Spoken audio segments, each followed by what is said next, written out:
12월 11일 뉴스인사 프라임 시작하겠습니다. 깊이 있는 고품격 시사대담, 뉴스인사 프라임이 지향하는 그러한 방송의 방향이고요. 이 뉴스인사 프라임은 멤버십 회원에게만 우선 서비스가 되는 겁니다. 근데 이제 아직은 맛보기로 실시한 지 얼마 안 됐기 때문에 우선 무료로 이번 주까지는 여러분들한테 보내드리겠습니다. 뉴스인사, 너무 발음이 어려워. 뉴인사로 합시다. 뉴인사, 뉴스인사. 이 프라임은 여러분과 함께 만들어가기 때문에 다양한 의견과 질문들 그리고 댓글이 매우 중요합니다. 그리고 즉석에서 대답도 할 수 있는 패널들이 나오니까요. 여러분들 언제든지 궁금한 거 있으면 물어보십시오. 자, 뉴스인사 프라임 매주 월요일 코너는요. 대기자의 일침입니다. 지난주에는 우리도 여러분이 좋아하는 우리 기자님 나오셨었죠? 대기자, 여러분이 좋아하는 대기자. 자, 오늘은 또 장윤선 정치 전문 기자 나와주셨습니다. 어서 오십시오. 네, 안녕하십니까. 자, 이제 본격적으로 오늘 얘기 나눠봐야 될 것들 좀 정리해서 말씀드리겠습니다. 오늘은 주로 김건희 여사 관련된 내용을 좀 주로 많이 좀 다룰 예정입니다. 보수 언론마저도 이제는 김건희 관저 떠나라. 제발 그 자리 있지 말아라. 이런 얘기 하고 있거든요. 네. 동아일보 칼럼도 그랬고요. 또 이충재, 오마이뉴스 이충재 칼럼을 제가 보니까 윤석열에 힘이 빠지고 있다, 윤 대통령. 이런 얘기도 하고 있고, 지금 총체적으로 이 대통령 부부에 대해서 안 좋은 기사들이 많이 나오고 있고, 그만 좀 해라. 이제 이런 취지의 사실은 좀 따끔한 질책들이 많이 있는 것으로 좀 판단이 됩니다. 지금 더 중요한 건 오마이뉴스야 뭐 약간 좀 중도 진보적인 그런 매체니까 그럴 수 있다고 치더라도 저는 조중동이 움직인다는 게 사실은 상당히 중요하다고 보고요. 물론 그중에서 동아일보가 좀 더 먼저 반발짝 앞서 움직이는 것 같긴 한데 뭐 잘 들여다보면 동아일보만 그런 게 아니에요. 조선일보도 그렇고 중앙일보도 그렇고 이제 간간히 그런 얘기들이 터져 나온단 말이에요. 자, 대표적인 이런 보수 언론들이 김건희 여사가 관절 떠나 근신해야 된다는 내용으로 칼럼도 게재하고 여러 가지 우려를 지금 하고 있어요. 4개월밖에 안 남았는데 저 사람 때문에 큰일 나겠다 이런 우려를 한다는 겁니다. 이거 왜 그러는 겁니까? 뭐가 문제입니까? 이거 뭐 앞에서 잘 설명을 해주셨던 것처럼 사실은 소위 이제 김건희 리스크라는 것이 제가 취재를 해보니까 그때 저는 한국에 없었는데 캠프 시절부터 그렇죠. 예, 이게 야 이거 터지면 터지면 김건희다. 이제 이런 얘기들을 했더라고요. 많이 했죠, 예. 그리고 나서 이제 대통령에 당선이 되고 그리고 초반부터 지금까지 그 얘기는 계속 나오고 있는 건데 사실은 저도 하여간 날마다 김건희 리스크 얘기를 듣고 있거든요. 그러니까 지금도? 그럼요. 정치권 관계자들 취재를 하면 항상 근데 우리 여사님은 어떻게 해야 되지? 이제 이런 얘기를 사람들이 하고 있어요. 근데 이게 중요한 거는 이제 아름아름 여의도 정치권 안에서만 있던 얘기가 지난 금요일을 기화로 해서 보수 언론인 동아일보에서 이게 터진 거죠. 네. 어쨌든 뭐 그동안 사실은 없었던 일은 아니고 아무도 입 밖에 내지 못했고 쉬쉬했거든요. 그리고 그녀의 이름을 언급해서는 안 된다. 그러니까 마치 2016년 당시에 그때도 제가 이제 그때는 새누리당이었죠. 새누리당 취재할 때였는데 출입할 때였는데 그때 국회의원들이 무슨 얘기를 하냐면 박근혜 대통령 집으로 어떤 여자가 김치를 해다 나르는데 그 사람이 핵심이라는 거야. 그 사람을 좀 취재해 보세요. 그게 최순실이죠. 그게 최순실이었어요. 그래서 아니 김치에다 나르는 분이 무슨 영향력이 있다고 그 사람이 중요할까요? 그랬더니 아니야. 그 사람이 핵심이래. 그 사람을 빨리 기자들이 취재해 봐야 돼요. 근데 그게 이제 최순실이었던 거였는데 지금은 사실상 이제 김건희 여사가 거의 그런 비슷한 뉘앙스의 취급을 받고 있다. 이제 이렇게 봐야 될 것 같고요.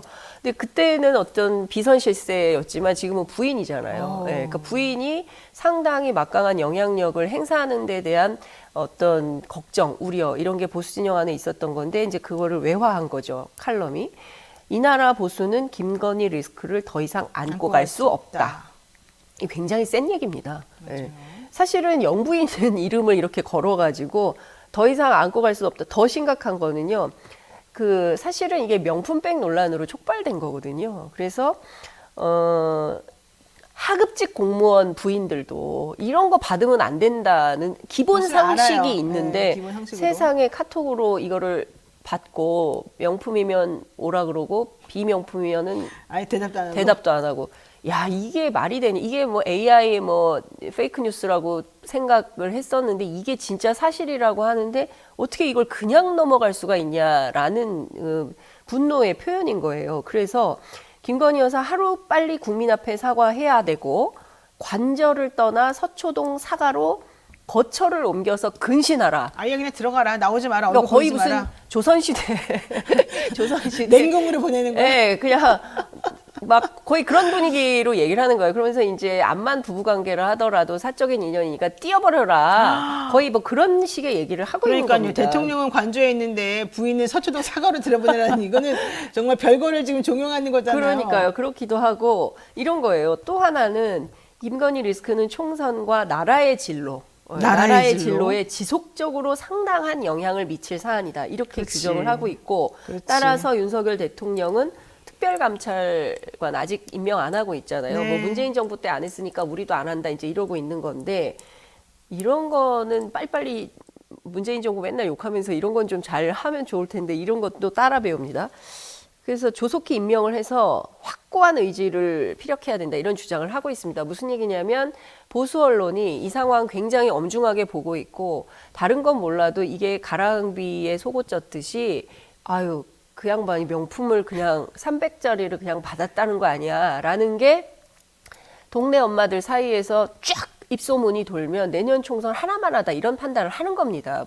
누가? 보수 언론이. 그리고 이것은 비단 윤석열 정부만의 문제가 아니라 보수 진영 전체의 부도덕함. 그렇죠. 야, 저 사람들은 카톡으로 딱 열어놓고 그냥 가방을 막 받네. 막 이제 이렇게 되는 거예요. 그 앞전에 샤넬 화장품도 받았다는 거 아니야. 네. 근데 더 기가 막힌 것은 무슨 반환 선물 창고에 1년째 보관 중이라는 건데 아니 화장품 1년 보관하면 그럼 다 상관 그 없어요, 유통기한 이제. 지나서 네. 버려야 돼요. 그럼 차라리 버렸다는 건지 어땠다는 건지 뭐 그 말이 없지 않습니까? 그리고 도대체 아니 선물을 도대체 얼마나 많이 받았길래 반환 이만한 스튜디오일까요?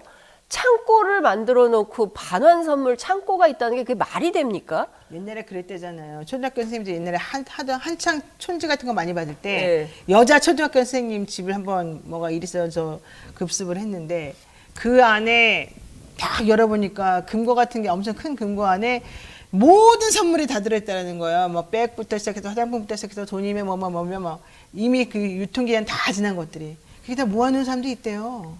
그러니까 그게 뭐 저 잘 모르겠습니다만 그 어떤 초등학교 교사의 부적절한 뭐 부정행위라고 치부하기에는 이분은요 아유, 이거는 뭐 일도 비교할 수 아니죠. 없는 수준의 지금 대통령 부인이고요. 그리고 이런 겁니다. 그러니까 과거에 우리가 필리핀에 이멜다 막 그랬을 때 네. 그 저 뭡니까 최순실 씨 집에 갔을 때 그 신발. 신발장을 열었을 때 비슷한 장면이 연출돼서 그 프라다 신발 뭐 벗겨져서 그때 검찰에 소환될 때 말이죠. 이런 것들을 국민들이 다 기억을 하고 있고 그리고 사실 이번에 이 장면은 흡사 2016년 14년인가요? 그때 그 TV조선에서 그 소위 얘기하는 그 강남구 신사동의 그 박근혜 대통령 그 의상실 네. 예, 사진 영상이 그 몰카로 나왔었잖아요. 나왔었죠. 근데 네, 그때도 상당히 큰 충격을 줬었거든요. 그런데 그러니까 지금 따져보면은 1년 6개월밖에 안 지난 정부가 벌써부터 이런 문제가 막 터지기 시작하면 남은 3년 반을 견딜 수 있겠냐라는 불안과 공포가 보수 안에 있는 겁니다. 그래서 지난 주말부터 해서 쭉 발표된 여론조사를 보면 TK, PK가 굉장히 많이 빠지고 있어요. 그래요? 예, 심지어 리얼미터 오늘 발표된 여론조사를 보면 여기 또 상세한 내용 얘기하면 안 되죠. 해도 돼요. 아, 여기는 해도 되나요? 네, 네. TK가 7.8%포인트가 하락을 했어요. 어머나. 엄청나게 많이 빠졌습니다. 그리고 그 국민일보 여론조사도 마찬가지. 이게 국민일보 여론조사고요. 네. 그리고 리얼미터 조사도 마찬가지고요. CBS 노컷뉴스도 마찬가지입니다. 그러니까 전반적으로 부울경에서 TK, PK에서 빠지고 있어요. 근데 그 빠지는 수준이 엄청나게 크다는 거고, 그러고 지난번에 뭐 이재용 그 삼성전자 회장을 비롯해서 재벌 총수들 전부 끌고 내려가서 부산에서 떡볶이 먹방을 했는데 네. 오히려 그것 때문에 여론이 더 나빠진 이런 상황이 되는 겁니다. 부산 엑스포 뭐 어쨌든 누가 이런 기획을 하는 거냐? 네. 도대체 누구냐? 그러니까 이런 것에 대한 그 답답증과 궁금증들이 이제 계속 나오는 것이고요. 잘 그 복기를 해보면 박근혜 국정농단 사태 때 초기에 정윤회 문건 파문 터지지 않습니까? 그래서 그 정윤회 문건에 나오는 대로 교정을 했더라면 어쩌면 국정농단 사태로 탄핵 안 당했을 수도 있는데 그걸 오히려 문건 유출이라고 규정을 해서 지금 조홍천 의원, 박관천 전 경정 이런 사람들을 전부 그 문건 유출의 주범으로 몰아서 역공했었던 그랬죠. 그 결과가 결국에는 탄핵으로 빚어질 수밖에 없었다. 그 경고를 기억하고 있는 그 보수 언론들이, 보수 세력들이 그 경고음을 지금 윤석열 정부에 보내고 있는 게 아닌가 싶습니다. 사실 고영태라고 기억이 나실 겁니다. 그렇죠. 2014년 11월 달에 지금 말씀하신 그 의상실, 문제 강남구 한 빌딩 사무실에 있는 그 의상실에서 그렇죠. 고영태 씨가 자기 이름으로 빌린 사무실이에요. 이제 돈은 최순실 씨가 냈겠지만은 최 씨가 해외 순방을 앞둔 박 대통령의 옷을 고르고 대통령 부속 비서관실 행정관들이 최 씨를 보좌하는 장면이 담긴 동영상을 찍어서 그렇죠. 공개한 일이 한 번 있었었어요. 그게 단초가 되어서 일파만파 그들이 어떤 식으로 부적절하고 위법한 행동을 했는지 대통령에게 어떻게 선출되지 않은 그런 권력들이 비선이라고 한 이름으로 뭔가 영향을 행사했는지 그래서 대한민국이 어떻게 정말 우습게 돌아갔는지가 그때부터 사실은 나와가지고 이 탄핵까지 가게 된 거잖아요. 그렇죠.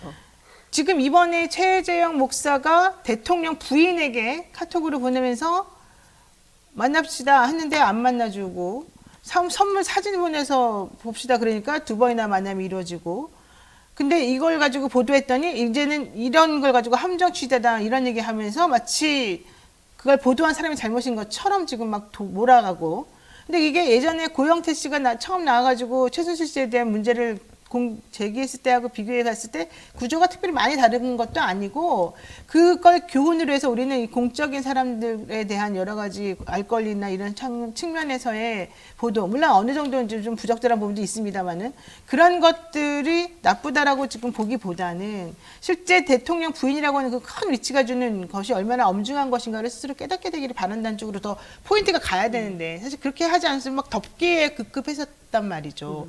그러면서 좀 전에 말씀하신 것처럼 계속해서 이 대통령 부인에 대한 작년 9월 달인가 7월 달인가 그때 이명수 기자가 또 이렇게 한번 해서 난리가 났었는데도 아무런 해결이 안 되고 오히려 본인이 아무것도 배우는 게 없이 계속해서 그런 사람들과 위험한 커뮤니케이션을 이어나가고 있는 거가 문제다. 그래서 이게 문제라는 걸 알 텐데 그게 고쳐지지 않는다는 거. 아무도 그걸 문제라고 직접 말을 못하는 거. 이게 지금 저는 총체적으로 이 상황에서 벌어지는 가장 큰 문제라고 보거든요. 그렇죠. 그러니까 지금 보고를 못 한다는 거잖아요. 그러니까 그렇죠. 기본적으로 그러니까 두 가지를 봐야 되는데 첫 번째가 강서구청장 보궐선거가 17.15% 표차로 그야말로 국민의힘이 참패를 했는데 대통령은 이길 줄 알았다는 거잖아요. 그렇게 보고를 받았다는 거고. 박근혜랑 똑같아요. 나는 탄핵 안 당할 줄 알았다. 그거랑 똑같은 맞아요. 거죠. 그러니까 뭐냐면 김태우라는 후보를 그렇게 어거지로 뭡니까 그 사면 복권 시켜가지고 후보를 내보내도 조국 프레임 대 그러니까 이른바 검경 수사권 조정 논란으로 이렇게 상대를 세우면 그러면 충분히 승산이 있습니다라고 누군가가 보고를 했을 가능성이 있는 것이고 그거를 믿고 이길 거라고 판단했는데 이렇게 큰 차이로 졌어. 그래서 그 다음에는 소통 현장 이렇게 대통령이 굉장히 강조를 했지만 그거는 그냥 말뿐이었던 거죠. 그리고 이번에 부산 엑스포 같은 경우에도 우리나라는 2등 전략을 썼던 거예요. 그래서 박빙이다. 그래서 1차에서 부결이 되면 로마표를 받아가지고 다음에 뒤집으면 된다라는 전략을 썼다는 것이고 그렇죠. 충격적인 결과는 우리가 29표고 사우디가 119표라는 이 엄청난 차이가 났음에도 불구하고 대통령은 이길 줄 그렇게 믿었다는 거잖아요. 석패라고. 그리고 언론들이 석패라고 주장을 하는 이걸 어떻게 석패라고 할 수가 있습니까? 그런데 이런 방식으로 국정 운영이 돌아가는 게 맞아? 모든 국민들이 아니라고 하는데 그 안에 용산 안에서만 괜찮습니다. 이길 수 있습니다. 내년 총선도 아마도 이길 거라고 보고가 들어갈 것이고 그 부분에 대해서 대통령 믿을지도 모른다라는 이제 농담, 우스개 이런 게 이제 지금 국민의힘 주변에 돌아다니는 거거든요. 그러니까 뭐냐면 첫 번째 대통령이 정보 차단이 되어 있는 것인지 아니면 불편한 정보는 안 받는 건지 안 듣는 건지 사실은 두 가지가 중요한 건데 둘 중에서 후자에 가깝다는 거예요. 그러니까 아예 쭉 보고가 들어오면 대통령이 불편해할 만한 이른바 심기 경호에 어긋날 만한 것들은 야 이거 빼 다 빼 해서 대통령이 기분 좋은 얘기만 갖고 들어간다는 얘기가 있어요. 자 그러면 국가를 운영하는 데 있어서는 기분 좋은 정보도 있고 기분 나쁜 정보도 있고 뭐 이것은 내가 즉각 처리해야 되는 것도 있고 여러 가지 얼마나 많은 정보, 대한민국의 모든 정보가 모이는 데가 바로 용산인데 그렇죠. 그 용산에서 정보 판단을 잘못했을 때 벌어지는 경제적, 외교적 뭐 여러 가지 분야에서의 어떤 생기는 혼란과 문제들에 대해서 지금 누가 중심을 잡고 있는 거냐. 이게 지금 제대로 안 되고 있다고 느끼기 때문에 대구 경북에서조차도 이런 여론조사가 나오는 겁니다. 자, 그러면 용산과 대통령과 대통령실은 이 부분에 대해서 그야말로 엄중하게 받아들이고 국정 운영의 방향을 바꿔야 되겠다라는 결심을 해야 되는데 지금 그게 안 되고 있다. 그래서 문제다라는 말씀을 드립니다. 맞습니다. 자, 그런데 이제 이 건을 해결할 수 있는 혹은 한 방을 날릴 수 있는 혹은 분위기를 완벽히 바꿀 수 있는 것 중에 하나로 사람들이 들고 있는, 야당이 혹은 들고 있는, 국민이 들고 있는 것 중에 하나가 바로 김건희 특검법이란 말이죠. 왜냐하면 그동안에 무수히 많은 김건희 여사와 관련된 의심이나 문제점들은 아무리 말해도 소용이 없었기 때문에, 그리고 또 검찰이 뭐 스스로 조사했다고 하지만 그 결과를 솔직히 믿을 수가 없기 때문에 사실은 그래서 특검법이 필요하다고 주장해왔고, 그래서 작년에 힘들게 정말로 이거를 패트에 올려놨지 않습니까? 그래서 그 결국 이제 기다림이 연속으로 이번에 올라간 그 패트가 28일 본회의 처리를 하게끔 예정이 되어 있어요. 그런데 오히려 여당에서는 이거 하면 안 된다라고 해가지고 김건희 특검법 표단속을 위해서 일부러 공관위 구성을 늦춰가지고 니네 여기에 찬성하는 듯한 행동하게 되면 너네 이 공천에 문제가 있을 수 있어. 이걸 지금 사람들에게 심어준다는 거잖아요. 그리고 뭐 물론 국민의힘에서는 아니다라고 얘기를 하고 있습니다만은, 그러니까 여기에 대해서 대통령이 지금 영향력을 행사해서 특검법이 통과되지 못하도록 해달라고 좀 주문했다는 얘기도 나오고, 또 정 안 되면 그냥 내가 특검법 거부할게 이런 말까지 나온다는 거잖아요. 근데 이게 결과적으로는 국민의힘 내부에서도 안 맞을 뿐더러 장기적으로 봤을 때도 국민의힘에게는 치명적으로 오히려 부메랑으로 돌아오지 않겠습니까? 그렇죠. 그런데 이제 핵심은 이런 것 같아요. 그러니까 거기까지는 이제 여기서 좀 더 진도가 나간 그 취재 내용을 좀 말씀을 좀 드리면, 핵심적으로는 지금 18표만 있으면 200석이 확보가 돼가지고. 그렇죠. 특검이 되죠. 사실상 이제 제2요구가 그러니까 이런 거죠. 국회에서 28일 날 민주당이 주도해서 법안을 처리를 하면 대통령한테 가서 대통령이 이제 이것을 서명하거나 아니면은 다시 거부하고 제의 요구 다시 토론해 달라고 이제 국회로 다시 보내는 건데요. 거부하고 국회로 보냈을 때 예컨대 국민의힘에서 18표만 넘어오게 되면, 그러면 국회가 200표 이상이면은 그냥 법안이 효력을 발생을 그렇죠. 하게 되기 때문에, 제의가 통과되니까. 그러면 요게 굉장히 중요한 관전 포인트가 된다는 거예요. 그러면 18표가 민주당 쪽으로 넘어갈 수 있냐 없냐, 이게 공천하고도 관련이 있고 뭐 여러 가지도 이제 관련이 있다는 건데, 그래서 이제 김기현 대표 입장에서는 양날의 칼을 가지고 지금 용산과도 딜하고 있고 또 국민의힘 내부의 이제 현역들하고도 딜을 하고 있고 이제 이렇다는 얘기가 들려요. 그래서 사실 지난 5일 대통령과의 공개 오찬에서 비공개 오찬에서 이제 투샷으로 대통령하고 김기현 대표가 자리하고 있는 것을 잡아줌으로 인해서 김기현 대표에게 힘을 실어주는 거구나. 왜냐하면 지난번에는 김한길 그 국민통합위원장하고 김기현 대표를 같이 만나는 만찬 사진이 있었어요. 쓰리샷으로 나오면서 대통령이 뭐라고 얘기를 했냐면 김한길 위원장에 대해서 본인이 정치 인생에서 통찰을 배운다고 그랬거든요. 그래서 그날 이후에 김기현 대표가 뚜껑이 열려가지고 엄청나게 화를 1차 경로가 그거였다는 거예요. 예. 그리고 나서 이뇨한 위원장으로부터 뭐 이제 불출마 혹은 그만둬라, 뭐 당대표 그만둬라 요청을 받고 본인의 이름이 나왔을 때 2차 경로.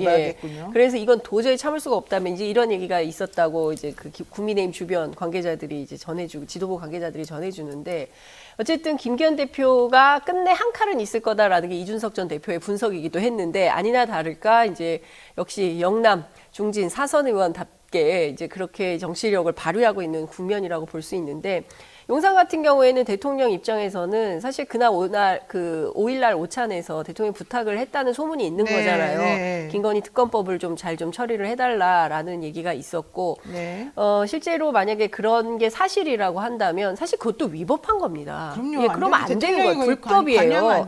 그런데 뭐 그렇하더라라는 소문으로 돌고 있기 때문에 저희들이 확인은 할 수 없지만, 여하튼 이제 그런 얘기가 있는 것이고, 그리고 또 한 측면에서는 이제 김기현 대표의 영향력인데, 하나는 이제 두 가지 옵션이 있는 거잖아요, 김 대표에게. 첫 번째는 당대표직을 유지하고 싶어 한다는 거예요. 왜냐하면 그렇죠. 이것은 대선 행보 때문에, 본인의 대선 행보에서 이번 총선 스토리가 굉장히 중요하고, 내가 대표직을 유지하면서 핸들링했던 선거였다. 그래서 성공해야 된다는. 그렇죠. 그런 게 굉장히 중요해서 당대표직은 굉장히 유지하고 싶어하는 것이고, 또 당대표로서 희생과 헌신하는 모습을 보여야 돼서 아마도 내년 1월 초쯤에는 뭐 불출마 결정을 하거나 하지 않겠냐, 울산에서 출마하지는 않을 것 같다라는 얘기가 나오고, 여기서 만약에 울산에서 또 출마를 한다고 하면 그거는 좀 아닌 것 같다. 그래서 지난번에 울산에 가서 네. 왜 내가 고향 가는데 뭐 울산 가는 게 뭐가 문제냐라고 기자들한테 격노했던 것처럼,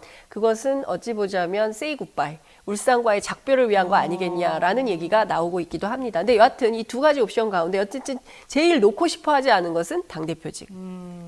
당대표직을 유지하는 가운데, 그럼 선거는 어떻게 할 거냐. 이제 공관위원장하고 선대위원장이 중요하잖아요. 그래서 선대위 같은 경우에는 아마도 한동훈 장관, 뭐 원희룡 장관 이런 분들 위주로 하게 될 것 같고, 공관위원장이 누가 오든지 간에 실제로 이번 선거는 이철규가 한다. 라는 그렇죠. 소문이 있어요. 네, 이철규 씨가 한다죠. 예, 이철규 사무총장이 지금 인재영입 위원장을 맡고 있는데, 이철규 사무총장이 강서 보궐선거에 대해서 책임을 지고 물러났었어요. 그랬다가 19일 만에 돌아와서 인재영입 위원장으로 왔는데, 그에게는 여러 명단이 있다는 것이고, 그걸 잘 믹스해서 전국으로 판을 깔 수 있는 역량이 있어서 무슨 위원장 이것보다 이철구가 제일 중요하다라는 얘기를 국민의힘 관계자들이 하고 있어요. 그러니까 이 얘기는 무슨 얘기냐면, 뭐 이렇게 다 바지들이라는 거죠. 예, 누가 무슨 걸 맡든지 간에 이 사람들은 다 바지들이고, 핵심 실세는 이철규가 한다라고 얘기를 하고 있습니다. 이철규를 엄청 좋아하나 봅니다. 믿고. 정보과 형사 출신인데요. 하여튼 뭐 그렇습니다. 정보과 형사 출신, 이게 되게 중요한 것 같습니다. 네, 오늘 사실 저희가 민주당 얘기도 좀 들어보려고 했는데 시간이 좀 모자라서 다음 기회에 모시고 좀 구체적인 얘기 더 한번 해보도록 하고요. 오늘은 여기까지 해야 될 것 같습니다.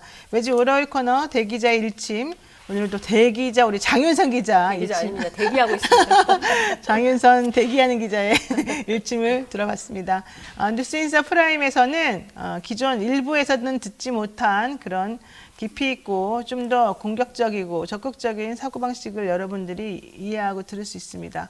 이런 의미에서 한번 저희 프로그램 멤버십 얼마 안 됩니다. 예, 그거 한번 돈 내시고 한번 들어와 보시고 여러 가지 다양한 혜택 누려보시면 좋을 것 같습니다. 오늘 여기까지 해야 될 것 같습니다. 장 기자님 고맙습니다. 네, 감사합니다.